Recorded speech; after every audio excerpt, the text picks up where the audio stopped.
Welcome to another edition of Shelter in Place Sunday School. Let me ask you a question. Have you ever wanted injustice to be punished? Well, that's what the title of our lesson is today, and we're going to be in the book of Esther.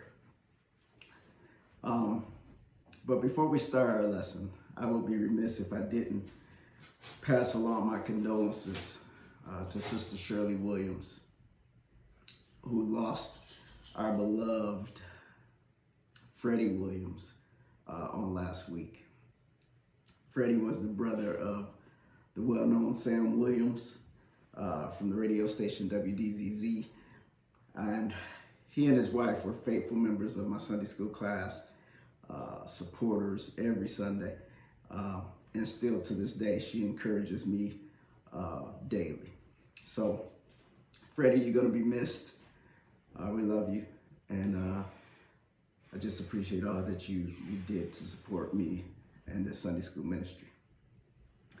Now, next week, I'm going to try to do this live, so please let me know what day you would like to see me do this, either Saturday morning or Sunday morning. I'm taking suggestions, so just let me know. And in the meantime, I'm asking you that you hit the subscribe button on this YouTube channel so that you'll be notified that whenever I upload another lesson, you'll get that little bell that pops up and lets you know that the Deek has put another lesson out there. So thank you for helping me get the word out. Week 1, we had 41 views. Last week, we had 100 last I checked. So I appreciate everybody's help. And you can share these lessons with whoever you might feel that want to hear them. So thank you for your support. Now, this week's lesson is the third lesson of our second unit of our spring quarter. I know that was a mouthful. But our unit that we're in is called God Promises a Just Kingdom. And this is all part of our spring quarter, which focuses on justice. And since the pandemic hit, we've been doing a lot of virtual Sunday school lessons, and I haven't been doing the actual lessons from the book. And this is our book that we've been working out of. I've just kind of been doing lessons that I've done in the past. My plan was to be lazy and just continue to do lessons that I had stored up in my archives, but the Lord wouldn't allow me to just not study while we're in this pandemic. So here we are. Today we're in the book of Esther, and I'm ashamed to say it, but I have never read the book of Esther or studied it. So this is going to be a first time for me. And I will say this: there is no way that you can study this lesson and have it make any sense without reading the first 6 chapters.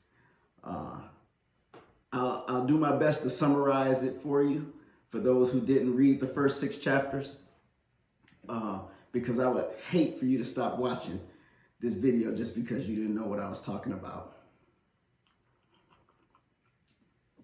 Sister Patty, you gave me this. Thank you. So let me try to summarize what we have going on. Here are the major characters of the book of Esther. You have King Ahasuerus. His Greek name was Xerxes. That's Xerxes. Xerxes. He ruled the Persian Empire from 486 BC to 465 BC.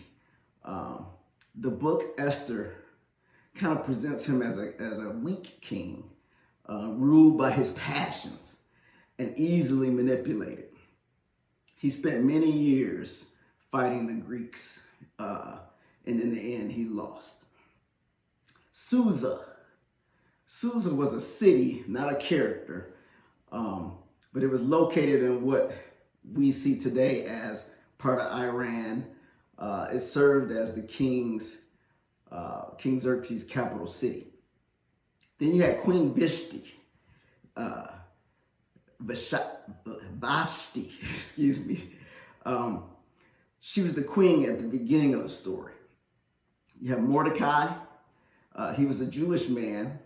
Now, Esther was his younger cousin and her adoptive father.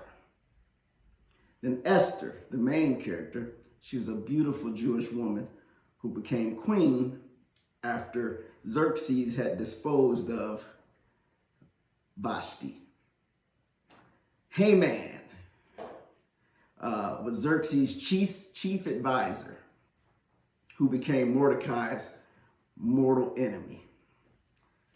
So let me give you a summary of what happened in the book of Esther in the early chapters. Queen Vashti incurred the king's wrath by refusing to obey his order to be paraded in front of the king's guests at a grand banquet. King Xerxes responded by disposing Vashti. He then began looking for a beautiful woman to take Vashti's place, which led to Esther becoming the queen. When Esther was taken into the palace as one of the girls competing to become queen, Mordecai, who was her cousin, told her not to tell anybody that she was a Jew. King Xerxes fell in love with Esther and made her his queen. And you can find that in the 2nd chapter, verses 16 through 18. Later, Mordecai, who was Esther's cousin, discovered that there was a plot to assassinate King Xerxes. So he revealed this plot to Esther, who told it to the king. And then Mordecai, she told him Mordecai is the person she got the information from, and she ended up saving the king's life. The plot was foiled and the king's life was saved. You can find that in the 2nd chapter as well. But Mordecai offended Haman. Now remember, Haman was the king's right-hand man. Mordecai had offended him because he refused to bow down to Haman as the king had commanded. So learning that Mordecai was Jewish, Haman decided to destroy not only Mordecai, but all the Jews. They came up with a date to do this killing by casting lots. And the date they came up with was March 7th, which was almost a year later. Now, Haman then offended the king, offered the king 10,000 talents of silver and persuaded the king to announce an edict that on March 7th, all the people of the kingdom should rise up, destroy, kill all Jews, both young and old, little children and women, and take or steal all their possessions. So when Mordecai learned about this, he went into the midst of the city and started crying and wailing and wearing sackcloth. And that's what all Jews did when they were going through something. You can find that in the 4th chapter, verses 1 through 3. So when Esther had heard about her cousin doing this in the middle of the city, she sent one of the king's eunuchs out to Mordecai. And Mordecai told the eunuch why he was doing it and asked that Esther plead for her people with the king. Esther sent a message to Mordecai that anybody coming before the king without being asked is putting themselves in danger. And the only way that she could escape danger is if the king held out his scepter, which would symbolize his approval for somebody coming to talk to him. So if anybody came to talk to him without permission, they would be killed. So she didn't want to do it. So after praying and fasting and soliciting the prayers of others, Esther went to see the king, who not only held out his scepter, but he also said, "What would you like, Queen Esther? What is your request? It shall be given you even half of the kingdom." You can find that in the 5th chapter, verse 3. Now note, I want you to see the respectful address that he gave. He called her Queen Esther. However, I don't want you to think that the king means for her to take his offer literally. His offer was really just an approval or like generosity. His intent was to encourage Esther to tell him what she wanted. However, he expected Esther to ask for something reasonable, not really for half his kingdom. So this was a tender moment, a moment when everything turned on Esther's wisdom. She knew if she made a request that the king could honor, he would fulfill her request and she would remain in his good graces. So if she asked for something that the king was reluctant to do, it could set the king against her and make him mad. So Esther responded. Watch how she responds. And this is the last page of my summary. She said, "If I have found favor in the sight of the king, and if it please the king," now this is how she buttered him up before her request. Then she asked that the king and Haman attend a banquet that she would prepare for them, with the promise that she would tell the king what she wanted at that time. She's setting him up here. The king would be happy to attend her banquet, and Haman would be highly honored to be included. When they came to the banquet, Esther would make her true request known at that time, because they would be in an intimate setting rather than the public, where she initially was encountering the king. And in the meantime, and this is the good part, this is where the story gets good. In the meantime, we learn that Haman, on the advice of his wife and his friends, plans to kill Mordecai and put him on a stake that's 75 feet high. Why? Because he won't bow down whenever he walks by. Now, put a pin in that. At the same time, in chapter 6, something else happens. The king couldn't go to sleep. So he has his servants bring him the book of records to read to the king. And that's a great way to go to sleep, isn't it? The king then hears the story of Mordecai, whose earlier actions had saved his life back in the 2nd chapter. And the king asks his servants, "Whatever happened to that Mordecai? Did we do something for him because he saved my life?" And the king learned that nothing had been done. So he sends for Haman, his trusted advisor, and he asks Haman, "What should we do for a person who the king wants to honor?" And Haman, thinking that it's him, says, "For the man whom the king delights to honor, let the royal clothing be brought to him, which the king uses to wear, and bring him a horse that the king rides on, and the head and on the head of which a crown royal is set, and have him ride on horseback throughout the city square." So that is our summary of what happened in chapters 1 through 6. I know it was long, but you have to know what happened in chapter 1 through 6 in order to be able to go through the lesson. So let's go ahead and get into the lesson. And we're going to start with verse 1. So the king and Haman came to banquet with Esther, the queen. So just as she had planned, Esther went ahead with her plan to have the banquet for the king and for Haman. You see that in chapters 5 through chapter 5, verse 8. And when the king first asked Esther to name her request, she was smart. You know, her plan was to get the king in a small, intimate setting in order to ask him not to allow the killing of the Jews. So she's doing this not knowing anything about Haman's plot to kill her cousin. She don't even know that Haman had planned to do this. Or she didn't know about King Xerxes' plan to honor her cousin. So you got two things going on at once. Haman is trying to kill him, and the king is trying to honor him. But Esther don't know anything about neither one of these situations. All she knows is that she's trying to get her people not to be killed. So here in verse 1, it's called a banquet. In the next verse, you'll see it called the banquet of wine.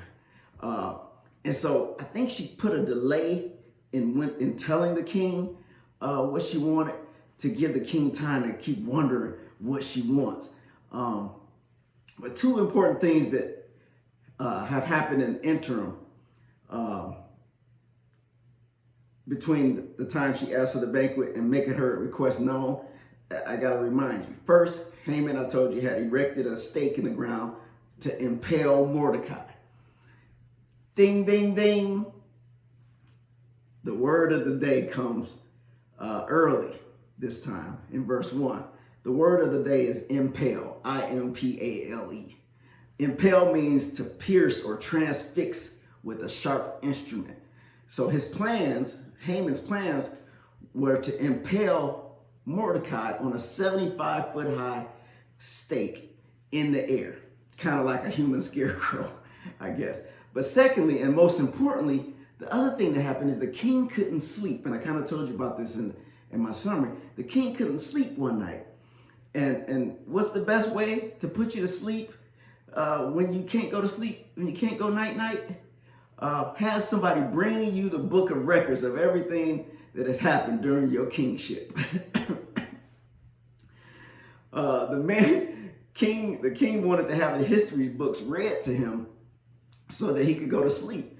And this is just like God, y'all. This is just like God.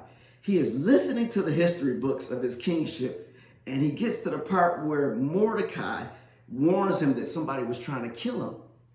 And God is so good. God is so good. You never know why God is doing things. The man was not able to sleep, and that's going to be why Mordecai's life gets saved. So the king remembers Mordecai was responsible for saving his life, and he learns that Mordecai had never got rewarded for this. And he calls Haman, the one who's trying to kill Mordecai, to come and give him some advice. So now when the king attends Esther's banquet, the memory of Mordecai is still fresh in his mind. Let's go to verse 2. And the king said again unto Esther on the second day at the banquet of wine, what is thy petition, Queen Esther? And it shall be granted thee. And what is thy request? And it shall be performed, even to the half of the kingdom. The king said unto Esther on the second day at the banquet of wine. So this is going to be the third time that he asks her what she desires. He really wants to know what she wants. But she continues to leave him hanging.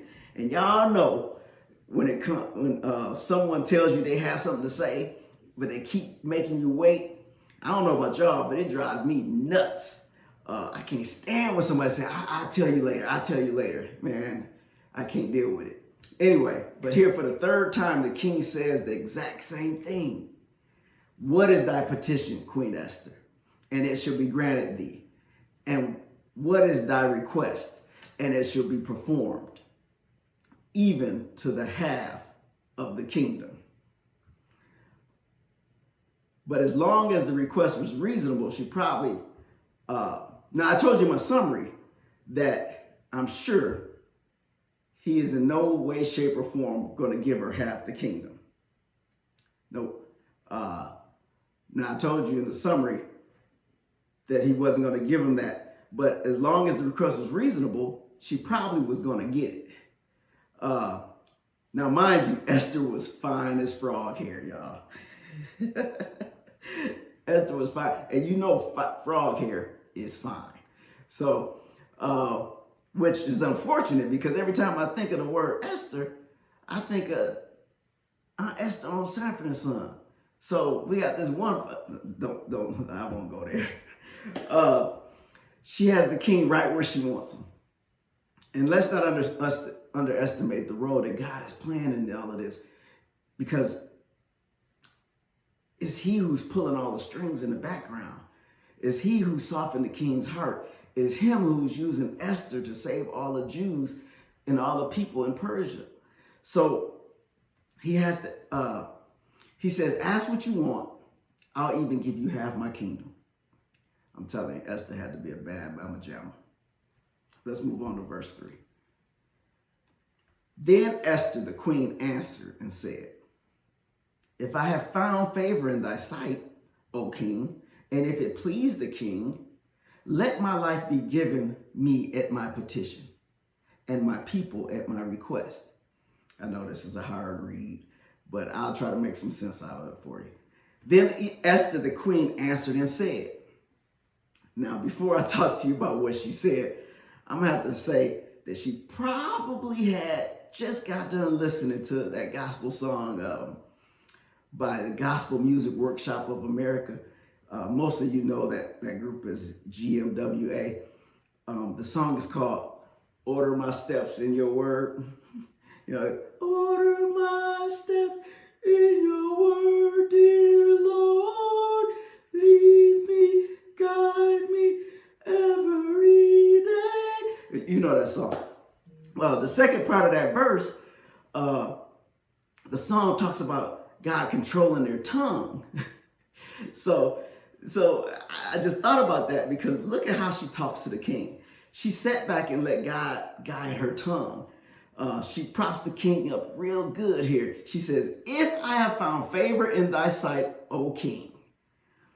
Now that would hype anybody up, especially coming from one of the finest women on earth. But she didn't stop there. She says, and if it please the king. Whew. I wish my wife would walk around the house talking like that. She can get anything she wanted. I'll be walking around talking about, baby, you can have half my kingdom. Anyway, I may not be so lucky, but for y'all women out there listening, learn the trick from Esther.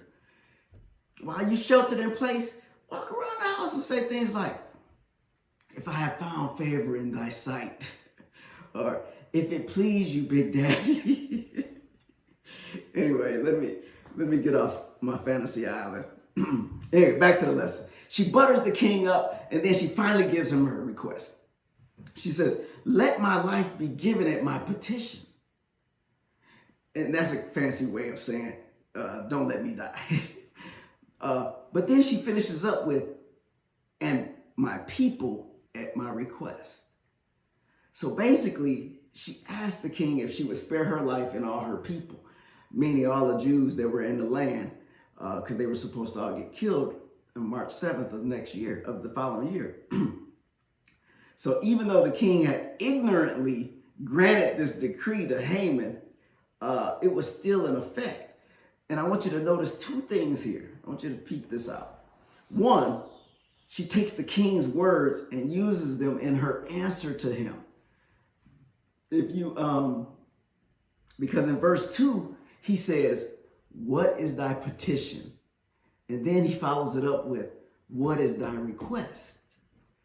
So she answers with, let my life be given at my petition, and my people at my request. And so if all the Jews were to die, Esther was going to die too. So her request was that the Jews, including herself, be saved.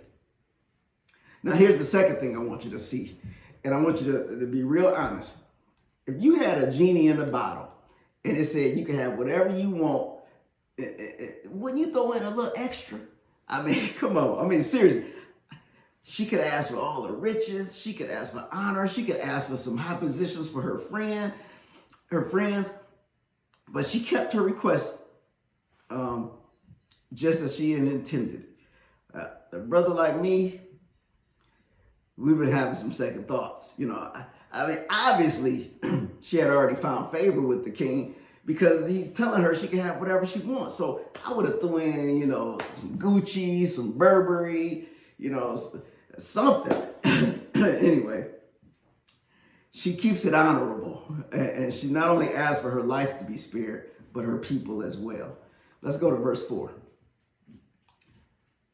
For we are sold, I and my people, to be destroyed, to be slain, and to perish. But if we had been sold for bondmen and bondwomen, I had held my tongue, although the enemy could not countervail the king's damage.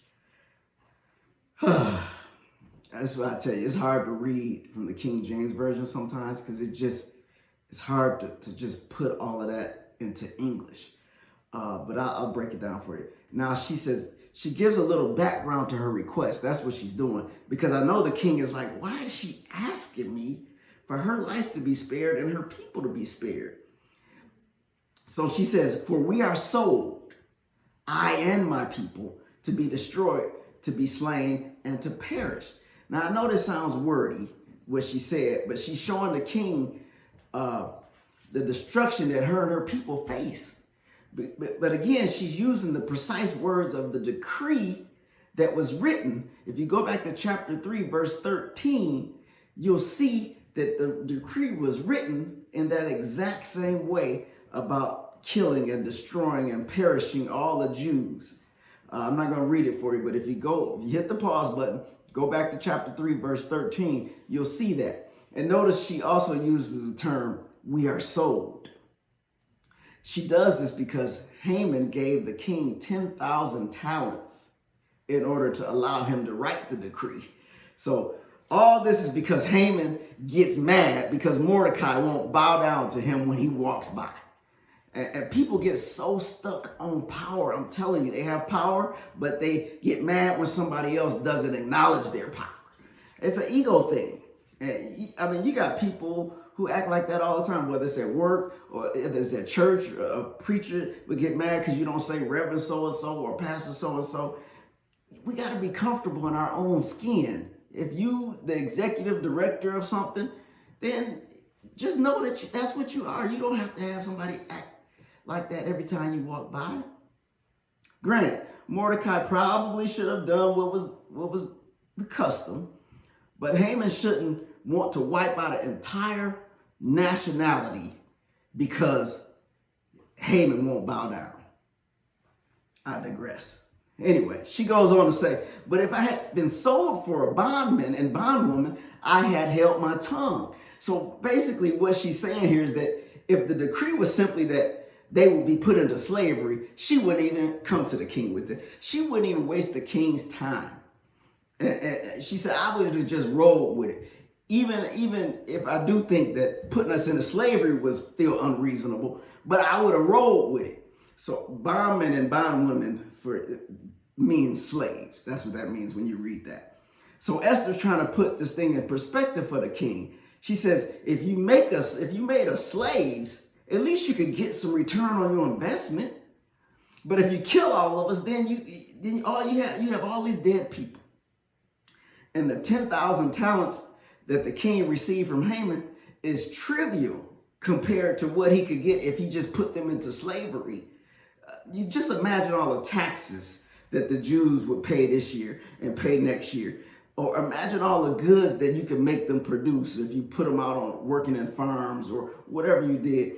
Just imagine all the creative potential that these Jews could offer your kingdom. And then consider the fact that they're loyal subjects. I mean, how does that compare to killing them? So Esther does a real fantastic job of stating the case to the king. And, she don't even make the argument about, these are good people. She doesn't go to him at that angle. She shows him how it's going to affect his pocketbook. That's a smart woman. Let's go to verse 5. Then the king Ahasuerus answered and said unto Esther the queen, who is he and where is he? And durst presume in his heart to do so. So King Xerxes answers and says unto Esther the queen, he is furious as he tries to get his thoughts together to answer Esther. And you can only imagine what Haman is sitting there feeling as he sits in the room listening to what's being said. Now, remember, it's only the three of them in this room. So the king says, who is he and where is he? Who is this man? Where does he live? That durst presume in his heart to do so. The word durst here means dare. So basically he's saying, who would dare do this to my kingdom and to my people? Who is this that has the boldness and the courage to try to kill my queen and her people? So I just got to stop right there, because you got to remember that the king is the one that gave Haman permission to write this decree.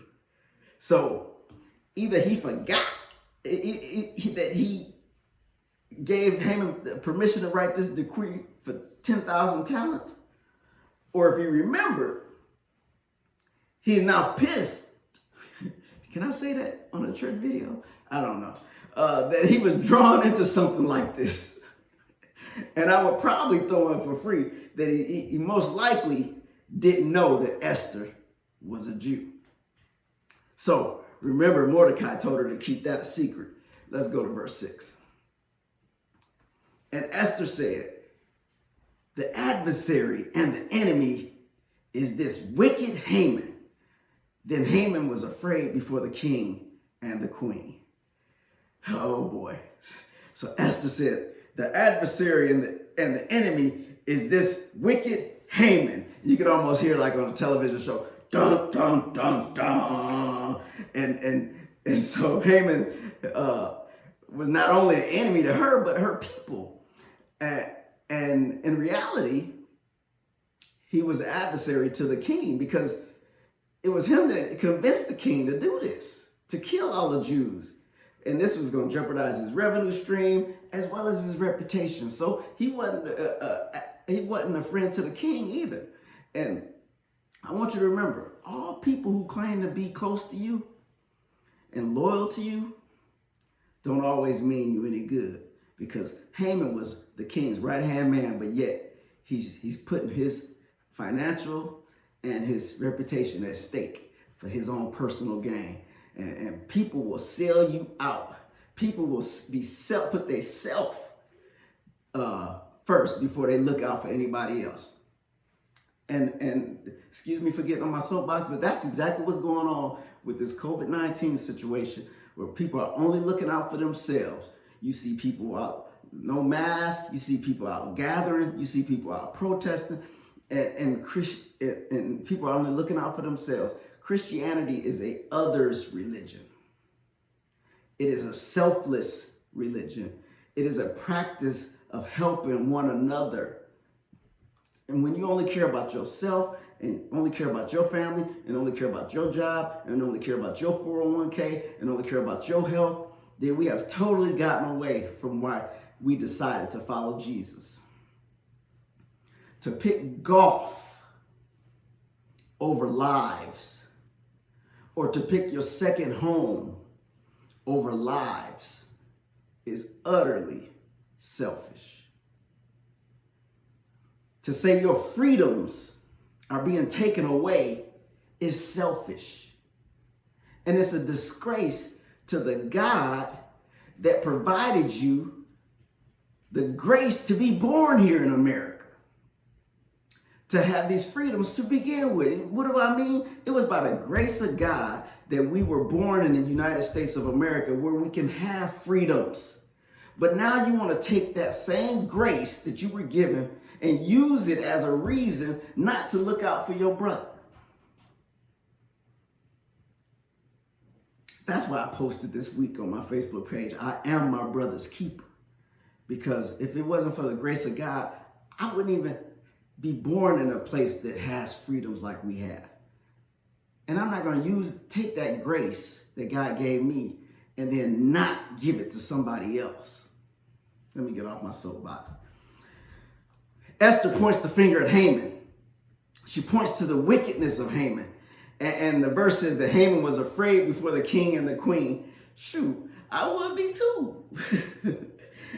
Haman was giving signs of confusion and consternation and a troubled mind. I'm sure he's sitting there, his countenance fell. I'm sure his face went pale. I'm sure as she was sitting there pointing them out, and there's only the three of them in the room, I could see him trembling, lips quivering. He thought he wasn't going to get found out. But now here he stands with nowhere to run and nowhere to hide. People, you cannot live an evil life. It's only a matter of time, especially if we're Christians. It's only a matter of time. We're held to higher standards. You don't want to be the one that nobody wants to talk to. Not a Christian. We can't be the ones that make people tremble when they walk into a room. We can't be the ones that people have to do a heat check with us just to see if it's okay to talk to you. You might want to just say something nice just to see how they are today. You don't want to be that person. Not as a Christian. We ought to always be inviting. We ought to always be looking to be able to do something for somebody else. Don't have people scared to talk to you or come around you. Anyway, Christ needs to be manifest in us. Haman knows now that he's in a bad spot. Let's go to verse 7. And the king, arising from the banquet of wine in his wrath, went into the garden place. And Haman stood up to make request for his life to Esther the queen, for he saw that there was evil determined against him by the king. And the king, arising from the banquet of wine in his wrath, went into the garden place. Now, he couldn't stand aside of Haman at this point, so he left the room in order to stop himself from doing something impulsive. And that's a good lesson for us. Some of us just react on our emotions and then we regret it later. But many of us, as we have matured in life over the years, learn to take a deep breath before our actions. Now, mind you, you might still do what you was originally planning to do, but at least you'll feel better about it because you know that you did it with a clear head. So the king left the room in a rage, probably partially upset at himself for letting the whole thing happen under his nose. Maybe it was to get his anger under control. Maybe it was determined how to proceed next. But Esther's request had really put him in a difficult position. And why you ask this, brother teacher? Because if you go to the next chapter, you'll see that once a decree is written and sealed with the king's ring, no man can revoke that decree, not even the king. So the solution to this problem was not going to be easy for the king. Also, the king knows that his most trusted advisor, Haman, is the culprit. So he can't go to Haman for advice. He would always go to Haman for advice. So now he ain't even got nobody to go ask what he should do. But look at what happened when the king leaves the room. Haman stood up to make his request of his life to Esther the queen. He's like, he got some nerve.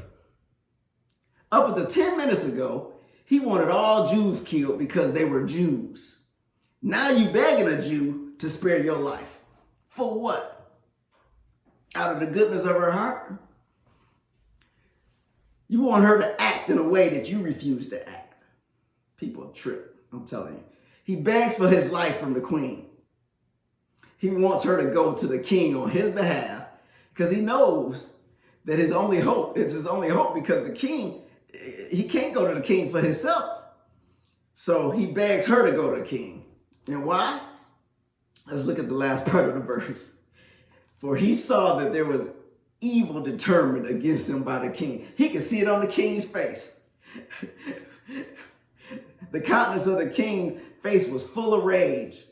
And the king stormed out in an angry manner, so he could tell that the king was mad. And in my spiritual mind, I'm sure it was some not so choice words coming out the king's mouth as he was going out to the garden. Let's go to verse 8. Then the king returned out of the palace garden into the place of the banquet of wine.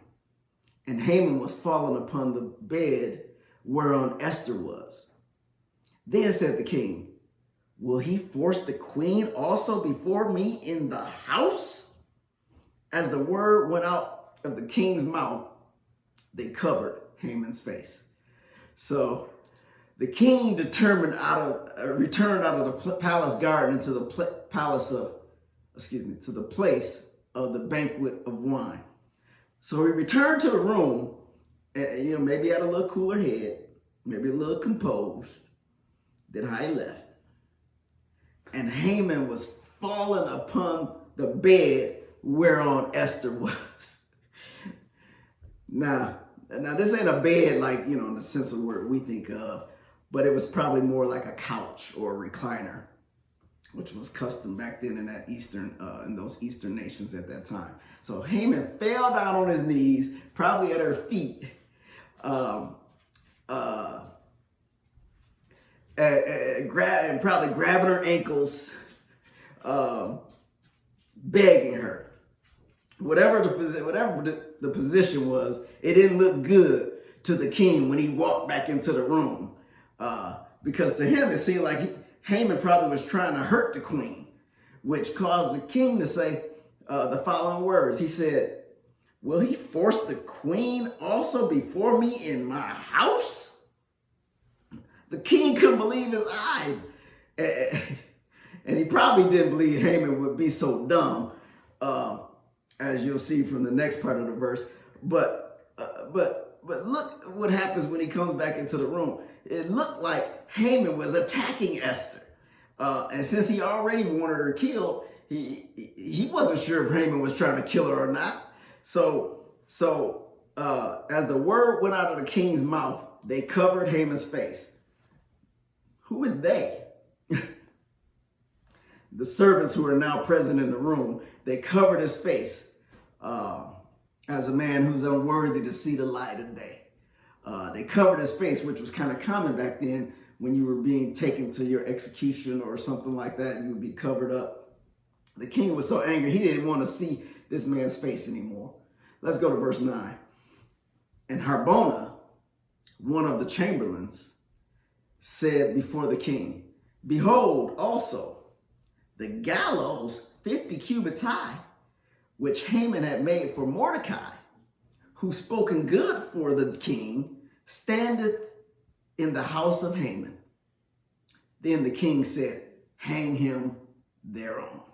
It's a lot in this verse, and it's so hard to read, but look what happened. So, and Harbona, one of the chamberlains, said before the king. Now, Harbona was one of the 7 eunuchs that worked for the king. If you go back to the very first chapter of Esther, verse 10, you'll see that they named all the 7 eunuchs that worked for the king, and Harbona was one of them. So if you want to go back to chapter 1, verse 10, go back and look at it. He says, this is what Harbona says, "Behold also the gallows 50 cubits high, which Haman had made for Mordecai, who had spoken good for the king, standeth at the house of Haman." So Harbona starts to tell the king what he knew about Haman. And see, Harbona, maybe he's the one that went down to pick up Haman to drive him back to the palace for the banquet. And when he went down there to get Haman, he saw that Haman had built this 75-foot stake in the ground by some gallows. Gallows are like this big, tall thing that you can hang people on. And so he noticed that when he went down there and found out that he had made it for Mordecai. And so now Harbona becomes one of the first snitches in the Bible. He snitched on Haman. He told the king, in essence, what he saw down at Haman's house, and gave the king an idea what to do with him. And see, Harbona probably didn't like Haman anyway. Haman already got people trying to bow down every time he walked by. And he probably was happy to give the king this information about that gallows that he had built down by his house. So Haman had prepared a gallows for a man who hadn't even been brought before the king. See, he was going behind the king's back, about to kill somebody in which he had no permission to do. So you can pretty much imagine what the king was going to say next. What did he say? He said, "Hang him thereon." Since it was already prepared, might as well use it. Don't waste it. The king said, "Hang him on it." Man, verse 10. It's our last verse, y'all. So they hanged Haman on the gallows that he had prepared for Mordecai. Then was the king's wrath pacified. So they hanged Haman on the gallows that he had prepared for Mordecai, 75 feet high for all to see. So high that the king could sit on his throne in his palace and look out the window and see Haman just hanging there on a stake, 75 feet high. Man, look, the last part of the verse says, and the king's wrath was pacified. Like a little baby with his binky, it was soothing to his soul to see Haman, his once trusted advisor, hanging dead for all to see. Man, but see, the problem is the king still knows that the decree is still in effect, and he got to do something about it. And that's what's going to happen in chapters 8, 9, and 10. You'll see what happens there if you continue to read. But this ends our lesson for today, which was entitled, Injustice Will Be Punished. Just hold on to God and trust him. And just like he was working behind the scenes for Mordecai and Esther, he's doing the same thing for you right now. Next week, I want to make a valiant attempt to try to do this live so we can kind of be interactive. I just need some suggestions on when to do it, when you'd like to do it. So just let me know if you want to do it Saturday morning or Sunday morning. And I'm thinking maybe Saturday morning might be better. I don't know. Think about it and let me know in the comment section or on our church Facebook page. And until we meet again, may the Lord watch between me and thee while we're absent one from another. Amen. Sunday School with the Deek.